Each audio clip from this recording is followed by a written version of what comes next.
Day 5. Shriram Shriram Ram रामेति रमे रामे मनोरमे सहस्रनाम तत्तुल्यं रामनाम वरानने रामनाम वरानने रामनाम वरानने. श्रीराम. 5वे पुष्प श्री रामगीता.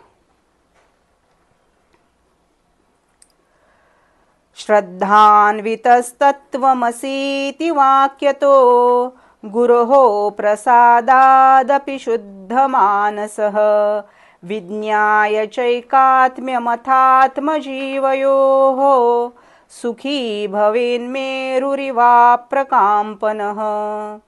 आदौ पदार्थावगतिर्हि कारणं वाक्यार्थविज्ञानविधौ विधानतः तत्त्वं पदार्थौ परमात्मजीवका वसीति चैकात्म्यमथानयोर्भवेत्. प्रत्यक्परोक्षादिविरोधमात्मनोर्विहाय सङ्गृह्यतयोश्चिदात्मतां संशोधितां लक्षणया च लक्षितां ज्ञात्वा स्वमात्मानमथाद्वयो भवेत्.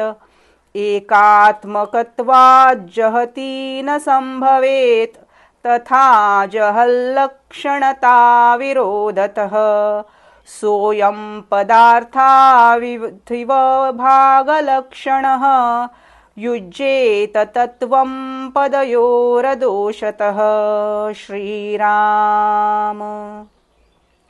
मग शुद्ध चित्त होऊन श्रद्धापूर्वक गुरुकृपेने तत्वमसी ह्या महावाक्याद्वारा परमात्मा आणि जीवात्मा यांचे ऐक्य जाणून सुमेरू समान निश्चळ तसेच सुखी होऊन जावे.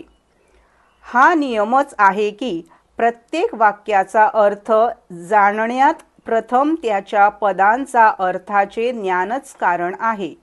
ह्याच तत्वमसी महावाक्याचे तत् आणि त्वम पद क्रमाने परमात्मा आणि जीवात्मा याचे वाचक आहेत आणि असी त्या दोघांचे ऐक्य करते.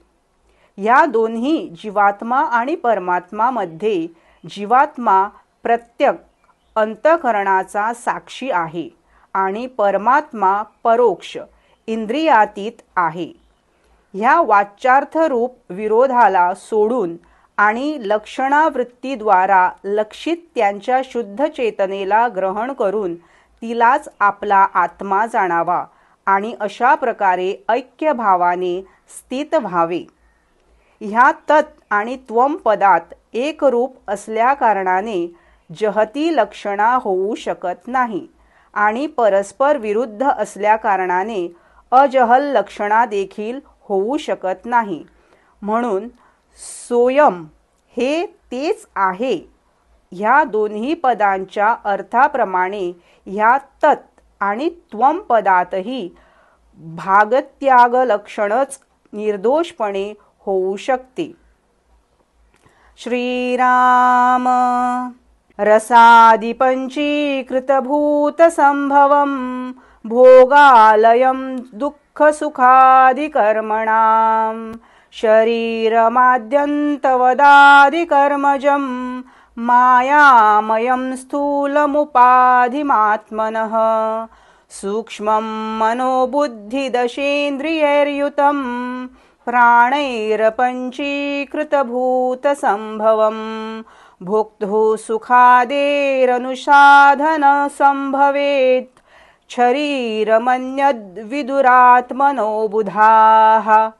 अनाद्यनिर्वाच्यमपीह कारणं मायाप्रधानं तु परं शरीरकम् उपाधिभेदात्तु यतः पृथक् स्थितं स्वात्मानमात्मन्यवधारयेत् क्रमात्.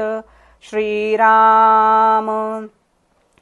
पृथ्वी इत्यादी पंचीकृत भूतापासून उत्पन्न झालेले सुख दुःख इत्यादी कर्मभागांचे आश्रय आणि पूर्वोपार्जित कर्मफळापासून प्राप्त होणारे ह्या महामाय आदी अंतवाल्या शरीराला विद्वान लोक आत्म्याची स्थूल उपाधी मानतात आणि मन, बुद्धी आणि 10 इंद्रिये तसेच 5 प्राण ह्या 17 अंकांनी युक्त आणि अपंचीकृत भूतापासून उत्पन्न झालेल्या सूक्ष्म शरीराला जे भोक्त्याचे सुख दुःख इत्यादी अनुभवाचे साधन आहे आत्म्याचा दुसरा देह मानतात.